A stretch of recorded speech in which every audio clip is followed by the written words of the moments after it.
Pertubuhan Kesihatan Sedunia WHO menggariskan 6 perkara ataupun 6 kriteria utama untuk memulakan kembali kehidupan atau meneruskan kembali kehidupan dalam keadaan COVID-19 ini. Dan antara kriteria tersebut adalah pemerkasaan komuniti untuk menjaga sesuatu kawasan yang tidak dijangkiti seperti zon hijau serta mengamalkan aktiviti normal baru.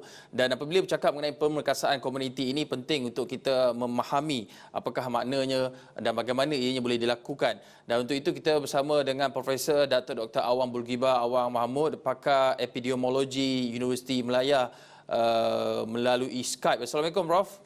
Assalamualaikum. Prof, kita serba maklum sejak 4 Mei lalu PKPB sudah mula dilaksanakan. Ini bermakna bahawa komuniti sudah mula kembali bekerja dan banyak aktiviti atau sektor perniagaan telah kembali beroperasi.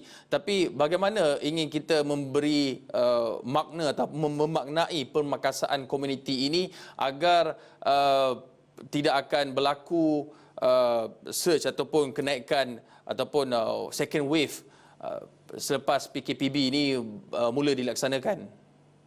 Terima kasih menyebut saya.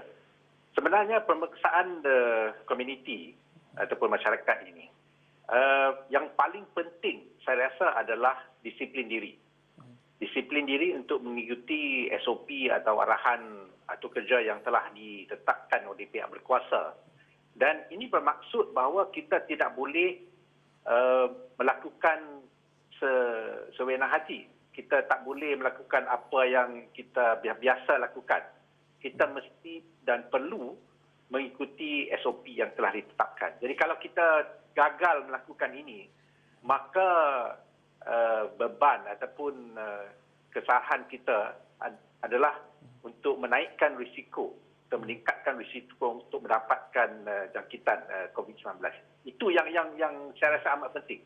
Disiplin diri, dan kita perlu sedar bahawa tanggungjawab kita bukan hanya kepada diri kita sendiri, tetapi juga orang sayang di rumah, sahabat handai dan sebagainya. Itu yang saya rasa adalah amat penting. Prof, dalam masa yang sama juga, selain daripada disiplin diri, peranan yang boleh dimainkan oleh key opinion leader ataupun local leader seperti ketua kampung, JKK, kalau di rumah mungkin bapa sebagai ketua keluarga juga memainkan peranan penting dalam memastikan bahawa disiplin diri dan memahami kepentingan SOP ataupun apa yang dimasukkan dengan jarak sosial, tidak berada terlalu rapat, tidak berhimpun, itu dipatuhi. Bagaimana mereka ini boleh memperkasakan kedudukan ataupun peranan mereka dalam memastikan bahawa community empowerment ataupun pemerkasaan komuniti ini dan juga disiplin diri disebut oleh Prof tadi benar-benar dapat sampai ke peringkat bawahan?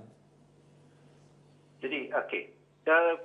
Disiplin diri bukan saya memaksudkan disiplin untuk diri saya, untuk diri seseorang itu sendiri, tetapi juga untuk memperkenalkan semangat ingin bekerjasama ni kepada orang lain. Jadi influencer ni, orang yang boleh mempengaruhi orang lain ni, memainkan peranan amat penting. Jadi misalnya influencer ni bukan saja ketua kampung, bukan saja ketua keluarga dan sebagainya, tetapi juga orang yang berpengaruh di dalam komuniti. Misalnya peer pressure ataupun sahabat handai yang mempunyai pengaruh terhadap sahabat yang lain juga memainkan peranan yang amat penting.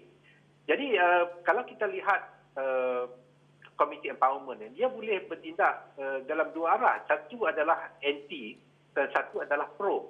Jadi kita perlu memastikan bahawa semangat kemasyarakatan ini digunakan dengan sebaiknya untuk mengikuti SOP dan arahan yang ditetapkan, supaya kita betul-betul memahami dan menghayati SOP, penjarakan fizikal dan sebagainya, supaya ia boleh berjaya. Kalau tidak, kalau sekiranya orang yang berpengaruh itu menentang pula langkah-langkah yang telah dilakukan dan sebagainya, ia akan menjadi sesuatu yang buruk dan mendatangkan kesan yang buruk kepada masyarakat. Jadi di sini saya lihat peranan pihak yang ingin menyampaikan pesanan ini perlulah mengenal pasti siapakah yang berpengaruh di dalam masyarakat dan siapakah yang boleh kita gembelingkan tenaga mereka untuk menjadi influencer, untuk menjadi orang mempengaruhi orang lain untuk melakukan yang terbaik untuk masyarakat. Prof, dalam masa yang sama, Prof, hidup juga perlu diteruskan walaupun kita dalam keadaan ketiadaan vaksin COVID-19 ini yang sekurang-kurangnya mungkin ambil masa 2 tahun. Tapi dalam masa sama, kita lihat badan pembuatan undang-undang tertinggi di negara kita ini, di Parlimen contohnya, juga masih juga perlu beroperasi dan dari segi sudut spiritualnya, masjid juga walaupun sudah lama tidak berjemaah, tapi akhirnya nanti kita perlu menghidupkan kembali masjid. Tapi yang paling utama adalah di Parlimen contohnya.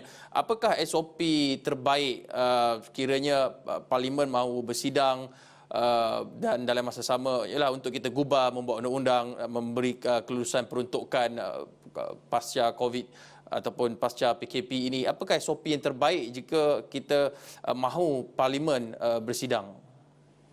Okey, pertama kali memang Parlimen perlu bersidanglah. Parlimen tidak boleh tinggal kosong untuk satu tempoh yang lama. Tetapi persidangan Parlimen pertama perlu dihadkan tempoh masanya, mungkin dalam 1 hari atau 2 hari saja untuk membincangkan perkara yang paling penting. Kedua, SOP dalam Parlimen perlu dijelaskan dan SOP ini mungkin melibatkan penjarakan fizikal, penyakuman, sanitasi tempat dan sebagainya, penggunaan QR code di Parlimen misalnya, dan juga untuk memastikan bahawa sesiapa yang hadir itu boleh kita ketahui siapa yang hadir. Ketiga, saya rasa bilangan orang yang hadir dalam sesuatu sesi Parlimen mungkin terpaksa dihadkan. Mungkin orang awam atau orang ramai tidak boleh dibenarkan masuk untuk sesi Parlimen yang terhad ini untuk membolehkan penjarakan fizikal berlaku. Sekiranya tidak, saya rasa amat sukarlah untuk menjalankan Parlimen seperti biasa. Dan sebelum Parlimen bersidang, sekiranya Dewan tersebut telah lama tidak digunakan dan ini bermaksud bahawa sistem pengawal dingin telah lama tidak disanitasi, maka ada eloklah sistem pengawal dingin tersebut disanitasi disebabkan ada kemungkinan penyakit lain seperti penyakit Legionnaires misalnya yang timbul disebabkan penggunaan pengawal dingin yang lama tidak dibersihkan. Prof, tapi walaupun selepas kita mengambil langkah-langkah seperti Prof sebutkan tadi, tapi ianya melibatkan perhimpunan ataupun berhimpun lebih daripada ramai. Kalau ikutkan kita ada 222 ahli Parlimen.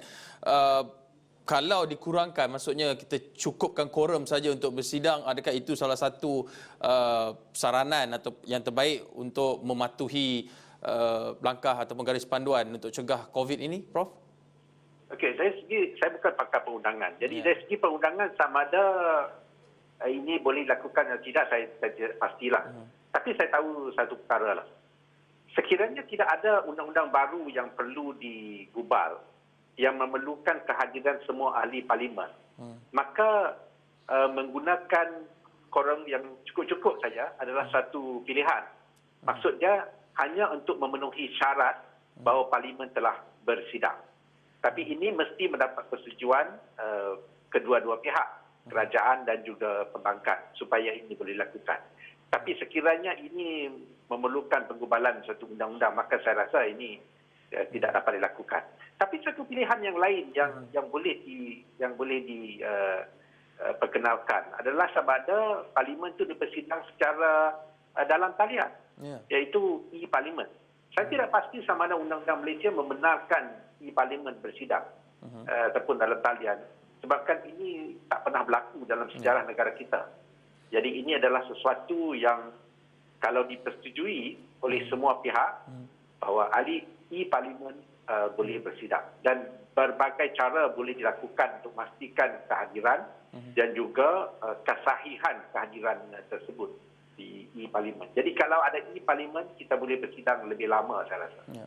Tidak pernah berlaku, tetapi mungkin itulah yang perlu dilakukan dalam kita bersama mendepani ataupun memaknai normal baharu dalam kita menentang COVID-19 ini. Terima kasih Profesor Dato' Dr. Awang Bulgibah Awang Mahmud, pakar epidemiologi Universiti Melaya, berkongsi mengenai kepentingan pemekasan komuniti dalam menentang COVID-19. Terima kasih Prof.